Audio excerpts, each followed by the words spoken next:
अस्सलाम वालेकुम दोस्तों, आपको वेलकम करें एक न्यू व्लॉग में। जी दोस्तों, आज हमारा मूड हुआ था चाय पीने का। तो फाइनली हम पहुंच चुके हैं न्यू क्वेटा प्याला होटल पे। जी दोस्तों, मैं और मेरा कज़न वेट कर रहे थे अभी चाय का। चाय आए तो और चाय वगैरह पी। ऊपर से बारिश भी हो रही थी हल्की हल्की, तो चाय का ही वेट था।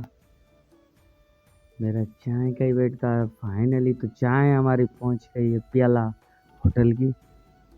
चाय के साथ केक तो लाज़मी है भाईजान, तो मैंने केक भी खाया चाय के साथ। वीआईपी चाय, वीआईपी चाय। न्यू कोयटा होटल प्याला के लतीफ़ाबाद में ये होटल है, तो चाय इसकी वीआईपी। केक वगैरह खाया और ऊपर से बारिश भी हो रही थी। आपको शायद नज़र ना आए कैमरा में।